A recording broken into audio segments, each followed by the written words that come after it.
Hey guys, what's up? It's me, Jules, here for WhatCulture.com, joined by my other, more bolder friend, Andy Murray. More bolder? Well, you're definitely. You are more follically challenged. You give Billy Corgan a run for his money in the bold department. I'm not the one hiding it under a hat, mate. Whoa, I mean, that's some big shots fired. But anyway, you might wonder why we two are together. And no, it's not just because the bold convention is in town, but it's actually because stick together. It is because of the fact that we are launching a sort of special slant on a list, which is called Too Deep Fried. Can we say that? It's fine. It's fine. They'll cut around it, and okay, it'll cut to the logo animation. It's fine. Too deep fried.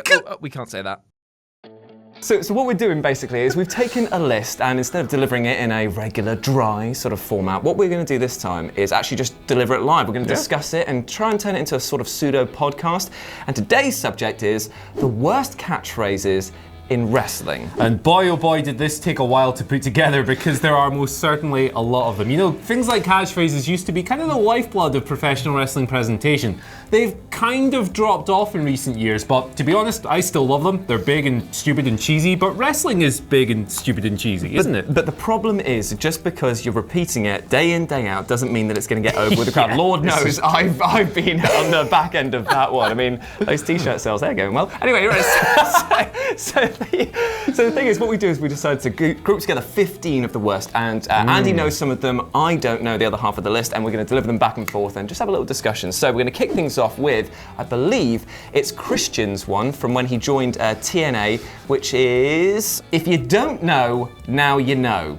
This is when Christian was in TNA as Christian Cage. It's a Notorious B.I.G. The lyric, isn't it? Yeah, well, if you don't know, now you know. And then there's an expletive word that I presume that Christian did not use in TNA. Otherwise, he would be indeed cancelled trash. I mean, Christian has certainly had catchier catchphrases, hasn't he? Yeah. Even when he was talking about peeps and all this nonsense. The thing is, I don't really get it, because it's kind of like, it's one of those things which is so stupid to say out. It's like if you didn't know, now you know. It's just like, what are you hoping to have achieved by that? I mean, it's clearly like meant to be a riff on the whole, and that's the bottom line, because Stone Cold said so. It's that sort of like thing, but you've just taken it and just turned it into a book librarian version of it. It's just boring. It's like a polite dad. Well, that's you told. Like, come on, man. Imagine like saying to somebody, it's like, I'm going to beat you within an inch of your life. And if you didn't know, now you know. So like, it's like you've just taken all of the threats straight out of that, haven't you? It is about as threatening as a wet piece of bread. Oh, don't, mate. I fucking hate wet pieces of bread. Number 14, the second one. And this is, on its basis, it is a bad catchphrase, but one could argue that it's actually a good catchphrase, because it really got over despite being objectively dumb. Right. And that is Mr. Kennedy. Kennedy. Yeah. Just said his name twice and somehow that got over. I mean, it shows how charismatic the guy was. That is true. And how unfortunate that he was involved in a steroid ring that he was a huge part of. And that's not even just like wild accusations, that's what he got done for and got kicked out of the WWE. But the thing is, allegedly injured Randy Orton as well. He's I know that. But the thing is that like Mr. Kennedy, I enjoyed quite a lot, and I really thought that his involvement in the angle that he was going to be Vince as the illegitimate son, and I think that the Kennedy thing actually worked really well with that. But I don't know. I don't hate it. I can definitely see that it's pretty trash because it's not very creative at all. I mean, you're just saying your name over and over again. I mean, you wouldn't walk around us doing that. It's like, it's Murray. Murray. Like, it wouldn't work. Although now we should definitely do that. Yeah, I mean, it kind of speaks to the fact that sometimes wrestling's most enjoyable things are also things that are pretty atrocious. Like, this guy's just saying his name twice. That's awful. But it's kind of great at the same time, isn't it? I think it falls into that... worst isn't always worst. Yeah, it falls into that horrible thing of being like so bad it's good, maybe. So we're going to give this one a pass, but it definitely is included on the thing of worst sort of thing. But following that up is one that is pretty goddamn atrocious, and that is Zack Ryder trying to get the woo woo woo, you know it. Now, the thing is that like I watched his YouTube show that he had for quite a while, and you know I bought into it. It was over the top, it was silly, and I liked that. But once they put him onto the main roster, it kind of fell apart because you realise that some things that work on the indie scene, some things that work in a closed circuit thing, smaller scale, don't carry over. And it sounded so stupid hearing that echo through massive arenas, right? I mean, like, I know the character got over, and I know it was like a big folk hero thing, and I know it was one of the first examples of like a modern wrestler getting themselves over without the company's help, using the internet, YouTube to do that. But Zach, man, you're a grown man. You can't be saying pish like woo woo woo.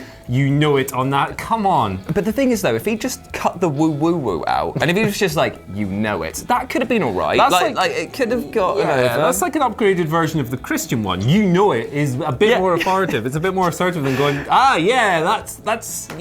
Christian's there just going like, damn, if only I dropped the second sentence, I would have been fine. But yeah, I think it's the woo woo woo, especially, that make this annoying. Like, only kids would walk around. I mean, imagine just going like, again, we have to put it into context. I challenge you, Undertaker, at a ladder match at TLC for some reason. Woo, woo, woo, and you know it. You know what I mean? Like, just as you said before, pish. Pish. That's the thing about some of these things. They just remove all of the threat. Speaking of threatening guys, number 12 here, Rick Steiner. Remember him? The dog-faced gremlin? Scott Steiner's kind of less funny brother. The fact that he's called the dog-faced gremlin just shows that he just got the absolute crap beaten out of him in terms of all the packaging and promotion, didn't he, really? If you saw some of their matches back in Japan, they certainly did a good job of beating the crap out of other people legitimately. Head drops, neck stuff, all that stuff. Anyway, his catchphrase from back in the day, and I'm just going to read this because it's really stupid. Okay. If you want some, get some. If you don't, bite me. Bite the dog. The dog-faced gremlin, you bite him. Right, okay, when you said the first part of it, I was like, okay, that's not a bad catchphrase, like, you know. It's John Cena, isn't it? Yeah. But then just add it, and if you don't, bite me. It's just, it seems like such a petulant school child sort of response sort of thing. Like somebody who's not like us. We're not allowed to swear technically on YouTube anymore. Thank you very much for demonetizing all of our videos. Thank you for that. Yeah, it's just kind of crap. Like, I mean, Scott Steiner, of course, is very famous for some of the verbal diarrhea he has come out over the years. That maths promo from back in TNA being the classic, but Rick, not much of a talker. No, and it's a real shame though, because it's like you think that if some of that charisma had rubbed off onto Rick, then maybe he too would have been up there, but clearly he just wasn't utterly bat balls mental like his brother was. Yeah, they were a great tag team, but Scott reinvented himself as a banter wrestler later in the years. Rick, he just kind of faded away. And if you want to see the ultimate epitome of Scott Steiner's absolute banter wrestling thing, then it is to watch his workout videos. Oh my God, he bench presses while a woman sits on his chest. It is utterly ridiculous. The big bad booty daddy is riding hard, I'll tell you that much. You hear me. Now, this one, number 11, it's just Jeff Jarrett, just spelling his name. Like, because J-E-double-F. Right, okay, leave it there. Just J-E-double-F, because I'm J-E-double-F. Big pause, J-A-double-R, and then he spells his whole name, and you're just like, just stop. And this is coming from a man who wasn't intelligent enough to, because he coined that phrase, what was it? He said double WF or whatever it was. He said something like that. He goes, I'm part of. He didn't even come up with WW Jeff. That is the obvious one. And he didn't do it. It's a pretty damning indictment. I love Jeff Jarrett, and I love all this stupid crap like this that he done. Nowhere near as bad as the time he tried to market Global Force Wrestling as Global Force Gold, which was a Ponzi scheme in which he stole your money. But anyway, he's the king of banter. And this is the thing, like, he's had some fairly good matches. Like, his career speaks for himself. He's been involved in some ludicrous angles, but it's just one of those things. Expecting this particular thing to get over was asking a bit much, I'd say. How about another catchphrase that didn't get over? JBL, office favorite. Well, I mean, if you're Ben Roy. If you don't got it, get it. And if you don't get it, figure it out. Again, it sounds like he's just about to say, and if you don't, figure it out. You know what I mean? Like, whoa! Yeah, I don't know about that one. That just seems, again, really dry, doesn't it? It's just kind of mean, isn't it? I'm not going to help you. Do it your own. And then we've got a lovely one here from X-Pac. Now, when you think this is great. When you think of the New Age Outlaws, you think of like catchphrases aplenty because it's like, you know, got 2 words for you. Suck it. That's great. And then you've got the other thing where Road Dogg comes out and he announces everything. Like, ladies and gentlemen, that's fantastic. X-Pac on his own though. Your ass is grass and I'm going to smoke it. Now, for a man who has a fairly outstanding porn career, I wouldn't want to be talking about smoking asses, like, you know. So, he's smoking arses, and also he's he's really into the nut cigarettes on WWE television. The Michael Dubinstein's copyright Josh Brown 2018. He's a big fan of the green, isn't he? But just like it's just funny looking back on this, knowing how X-Pac's personal life and stuff turned out and how his career went. I love Sean Waltman so much, but that's awful. It's a bad take. It's a really bad take, awful. that one. But Ryback, Skip Sheffield. This is number 8. Back in the day when he was Skip Sheffield, and I don't think it would be very hard for this man to somehow do worse than "It's feeding time" and "Feed me more" and all that. I don't mind "Feed Me More," right? But I did mind the repetitiveness of that. That was all it was in his intro music for about 30 seconds. Like, oh man, like hurry up. I love Ryback. I'm not gonna lie. I love all that crap. I think it's awful, but I love it. When he's spearing fat people into pools, fantastic. When he's laying claim to everything created under the wrestling sun. His catchphrases Skip Sheffield was, yep, what it do. Next. I was waiting for more. I was waiting for more. Yip. That's what it do. No. Yip. What it do. Not even a that. I don't even understand that one. What does that even mean? I feel like AJ Styles watching the Gillette outfit. I don't get it. Stupid steroid idiot. Let's move on. But the thing is, like, okay, fair enough if that's what. Okay, so it's Jeff Jarrett back again.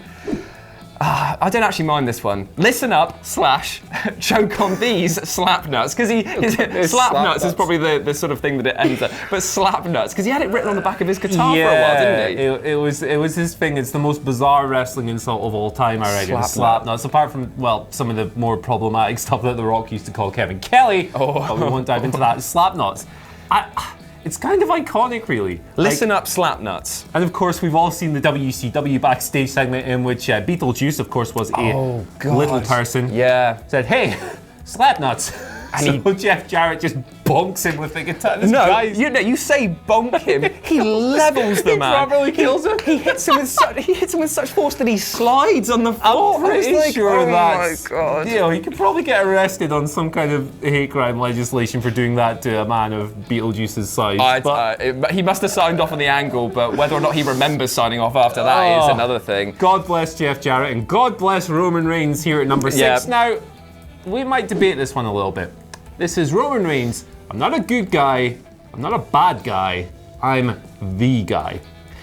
If it was anyone else at the time, that could have worked. But because he was so universally hated at the time, it just never took off. And people focused on every mistake that he was making, and this one just came across as insincere. I think it's because one of the things, I will staunchly defend Roman Reigns. I think that he's a fantastic, safe pair of hands in the ring. I think that he's got a limited moveset, but he's safe, and I think that he's so did Steve Austin. That's the thing a lot of people forget, right? And he brings out the best in a lot of his opponents that he's fought. And of course, we wish him a speedy recovery back to the ring. Hope to see him soon. But everything that he was told to say came across as insincere. And you realise this when he did his sort of I'm stepping away to deal with my illness speech, because of the fact that was real. That was allowing him to just... From the heart. And he just never sounded like he meant it when he was just like, I'm the man. Yeah. And Becky Lynch saw that and was just like, no, I'm the man. Yeah, I think like the idea of calling yourself the guy is great if you're a heel, but not if you're a babyface, and perhaps that's where the problem comes from. Like at its core, if he was the ultimate evildoer and he'd done all this after like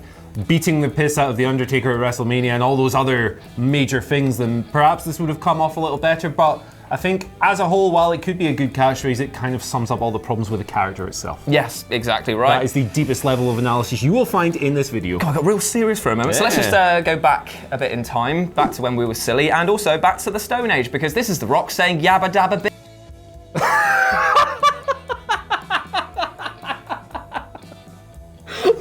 Jesus Christ. Yabba dabba bit. Yabba dabba. I kind of love that because I know that how it would have come out. He would have just been like yabba dabba like that. But the thing is that I don't even remember this. The thing is that The Rock, he is like the most prolific catchphrase. He is the, as I said yesterday, he's the Ayatollah of getting things over. He really is. But like, this particular one was probably the weakest in his grand scheme of just catchphrases. So I guess that the worst thing is you could just say it was forgettable. The Rock, so yeah, not one of his classics. So if we could take it over to a couple of former rivals of his, the James Gang, aka the New Age Outlaws. Yes. Billy Gunn, Road Dogg Jesse James have gone under a number of monikers throughout their time in their careers. So back in the day, they used to have this catchphrase that went, if you're not down with that, we've got 3 words for you. Oh, an extra one. All right? What is it? 3 words. Get it. Yep. Got it. Good. 5 words, not 3. So why do they even bother? What the hell? Why do they even bother with that? I mean, this ticks all the boxes. It's not catchy. It sounds stupid. They got their maths wrong. Oh, it sounds horribly shoehorned as well, doesn't it? They've ripped off another infinitely more popular catchphrase that Road Dogg got over in the first place.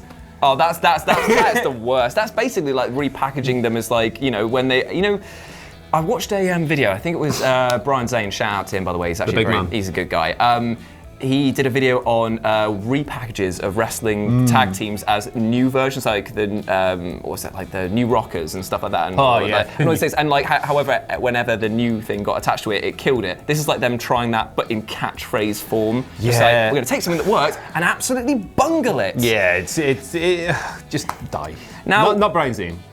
Road Dogg, probably. Definitely not Brian Zane. Good guy. Now we're going on to one that we had a bit of a discussion about, because John Cena is, as it stands right now, the epitome of just having a laugh. Like, he does not care. He does not care. I mean, the lightning fist alone. The lightning fist rules, the haircut rules. But we have to admit that "you can't see me" is really dumb. It is. But then again, it's one of those things where, like, I think it's the hand gesture itself. Yeah. That's the thing that annoys me, because I think that if it's like, you can't see me because I'm so high above you, or like I'm a god to an ant, I think that's fine. I always just thought that the hand thing, I don't know. I like it as a package. Obviously, it's been used to sell thousands of T-shirts and stuff over the years. It really caught on to a degree. I think it was more appropriate back when he was the arrogant battle rapper and he was a big heel, because it's a really like arrogant thing to say, obviously, and that has always been an element of Cena's character. I think again, full part of this is down to the fact that Cena has been this kind of divisive babyface, pseudo Hulk Hogan thing for so long. But I don't know, man. I really love "You Can't See Me." Like, it's just fun. Maybe it's the sheer irony of the fact that when he says, "You can't see me," yes, we can, John. You're on every single bit of WWE marketing. Yeah. Like, we can't ignore you. We wish we couldn't see you for a bit. Occasionally, just take a break, John. Number 2, Michael Cole. Man of many catchphrases, a man of many marketing slogans. And this one is very simple. It is the word vintage, insert wrestler here. So like Titus slipping over, vintage Titus worldwide. Yeah, he's done that twice. Yeah. Like, it's like a guy does his move once, vintage Andrade. Oh, that's absolute bunk. That is. It's bad. Like, it's one of the like it used. This is obviously a saying that like JR and King used to say back in the day. Wrestling commentators have used this for ages. But the fact that Michael Cole just does, and it's not his fault. No. But the fact that he does everything to death because his bosses tell him to sucks. I mean, it's not admittedly as bad as "it's boss time." Or "here comes the big dog." I mean, you could probably just take Michael Cole and put that as the entry on this one. However, maybe you should refine that and say the people in Michael Cole's ear, aka Dunn and Mr. McMahon. So I guess it's really them. I feel bad for Michael Cole. He gets a lot of stick that he probably doesn't deserve, because he's just doing what his bosses tell him to, and he is doing exactly what they want. But my God, are these things grating? Yes, very, very true. And we end with what is probably the most prolific catchphrase. But before we do that, you've got some honorable. I've got a couple of honorable mentions here. Here we go. I don't know anything about these. The Miz. I love The Miz. Very charismatic, but some of his catchphrases over the year. "I'm The Miz, and I'm awesome." I mean, it's so egotistical and crap. It's garbage. And then he went through that phase of going, really? Oh yeah, and that didn't take off. It didn't take off whatsoever. And everyone was just like, "Have you forgotten your lines?" Yeah, like, what are you doing there, mate? Yeah. A personal favourite of mine, "You're either Nexus or against us." Oh, that's so cheesy. I've forgotten about that. That's such a brilliant. And one that's not quite a catchphrase, but Mauro Ranallo, I'm sorry, dude, this is bloody awful. Oh no. "Adam Cole, like Tom Morello, plucking the strings of revolution as the Undisputed Era rage against the machine in NXT."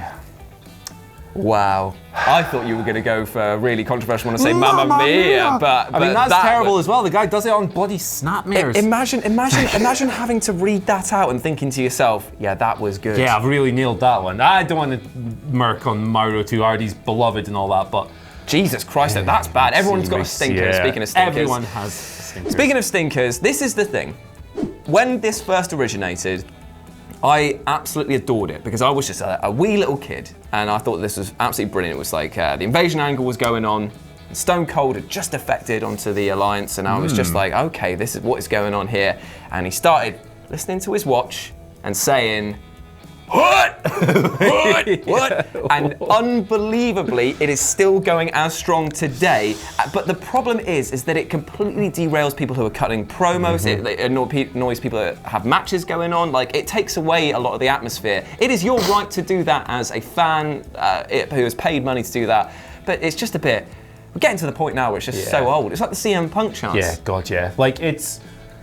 You could make an argument for the Steve Austin What to be both the best catchphrase of all time because it's so simple and it's got longevity. Yeah. But it's also kind of the worst because it is used to kind of interrupt people. It's used when crowds hijack shows. Oh, yeah. And it was just really bloody annoying. Like, this guy just butting into you. And it can really distract wrestlers from their performances. Obviously, they should be professional and try to work through them. But if you're someone who's maybe not as comfortable on the microphone and the crowd starts going, what? Between every sentence, it's pretty terrible. I tell you what though, there's a fantastic video on YouTube of I think the WWE put it up themselves, which was 10 times the wrestlers beat the what chance, and that is actually worth a watch because they obviously recognize how prolific that catchphrase is, but also realize how annoying it is to their own talent. But they ain't gonna stop it. There's a balance there, isn't there? As a famous man once said, Stone Cold created a monster with that line, and there's going to be an almighty hero needed to slay it. Very nice. That ain't going to be a catchphrase, I know that much, but a bit long-winded. Yeah, I know, right? Yeah, at least it's not Mauro Ranallo plucking the strings of Revel. What the? Anyway. Like Tom Morello. So those were 15 plus a few honourable mention worst catchphrases in wrestling of all time. We hope you enjoyed this sort of bit more relaxed format, and let us know down below if you'd like to see the two deep-fried Riding cause dudes with attitude. Nah. I'm Diesel, obviously. What does that make me then? Shawn Michaels. I am such a prima donna, so that is actually very true. I'm the big man. He's the blonde man. Who sleeps with all the women. Good, yeah. Anyway, so if you want to follow us on Twitter, you can follow me at RetroJ with a 0. And you can follow me at Andy H. Murray. And for all of your other wrestling news, stay tuned to WhatCulture.com and subscribe to the channel. Do all the other bits and bobs that you know you love. And swing by shop.whatculture.com to buy some more dead memes on a t-shirt, because Lord knows I've ordered too many of them. Anyway, as always, I've been Jules. I've been Andy. You have been awesome, and we'll speak to you soon. Bye! Bye!